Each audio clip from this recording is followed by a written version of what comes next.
Well, hello there, and welcome to FlameFlash.net podcast. It is episode 204, and we're all kind of low energy this week, or today. It was a good week, though. A good amount of gaming. Today we snuck in some Mario Kart World and some World of Warcraft Trial of Style, which runs until the 8th. You can get, if you're a WoW player and are listening, you can get basically your entire Trader's Tender um, achievements, for lack of a better word, done just off of the Trial of Style. You might have to cycle through some alts, but going to Dornagal and doing the pose for the photographer quest on multiple characters, plus just doing Trial of Style a bunch and burning through your tokens, you're going to get it.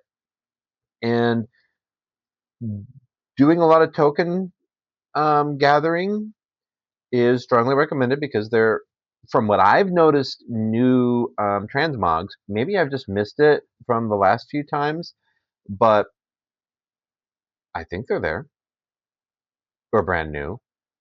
Um, Otherwise, we did some Civ 7 yesterday. It was amazing actually because I played on my Switch 2 with Civ 7 while cooking dinner, and it was finger food. So after that, I ended my turn, Sword Agent saved, and then I rejoined on the computer. So I have a mobile Switch Civ 7 now, which is just phenomenal. Um, Going from there, I think that's mostly all we've gamed is just World 7 and WoW. I'm getting some nods from Mordecai.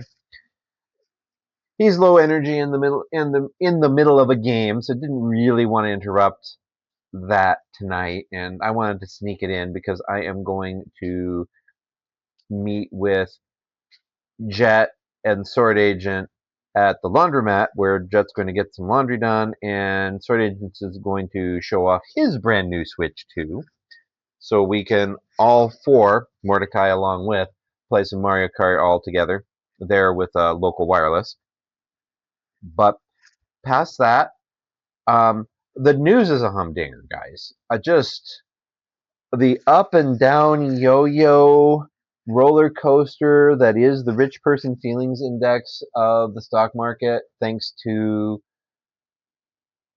the president.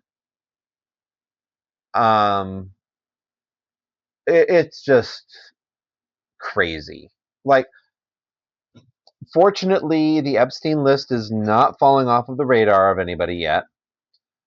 But then we add to it, the news media is actually covering up.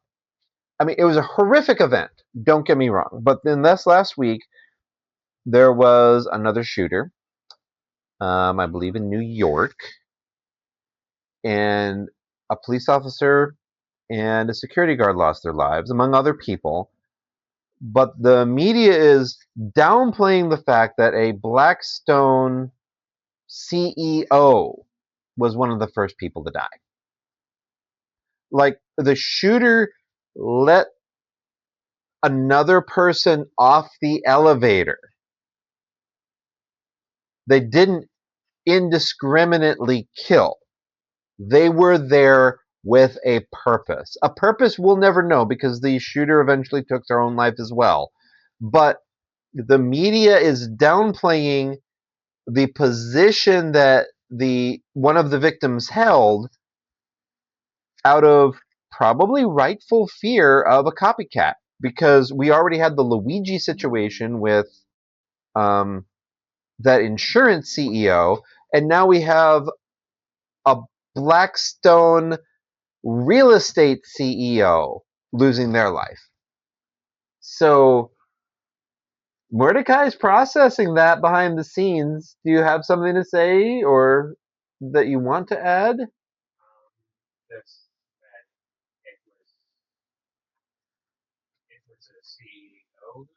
It was a CEO who died. He's surprised by that. Yes, because that's what they're not saying. They're saying a employee of Blackstone. They're saying a high-ranking employee of Blackstone. They're saying a much beloved employee of Blackstone. They're not giving her title or the department she was in, which was real estate.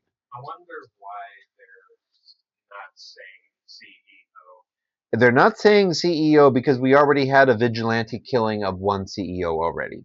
So if there's suddenly a second one making the news, there either could be more copycats, which would be terrible.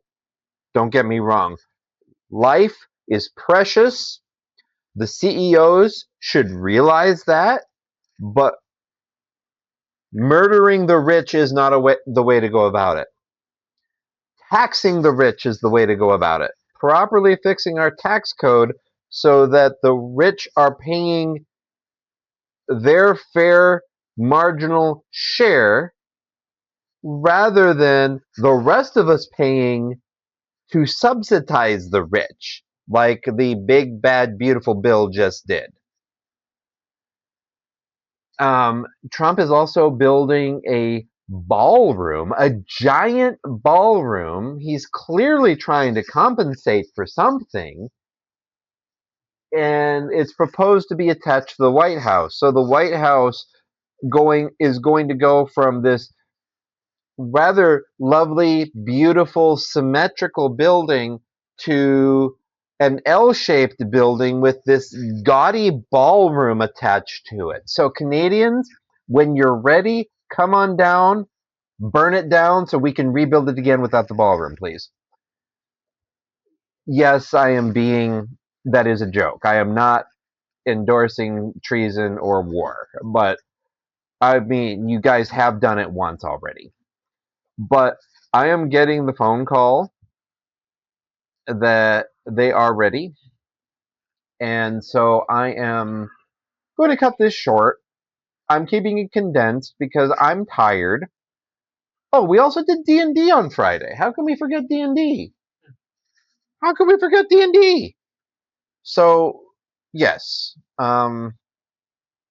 With that, feel free to leave a comment on YouTube, on the blog, podcast at flameflash.net.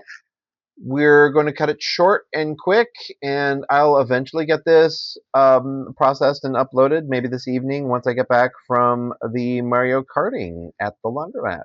So, everybody take care. Stay safe. Tax the rich. Don't shoot them. In Canada, please don't actually burn anything down again. I was making a bad joke. I don't think Canadians will watch this. Canadians probably won't watch this. You're right, Thunderer. Barely anybody does. But to my personal FBI agent that is making notes frantically, I'm wanting to make it clear that I'm not supporting any of that. So take care.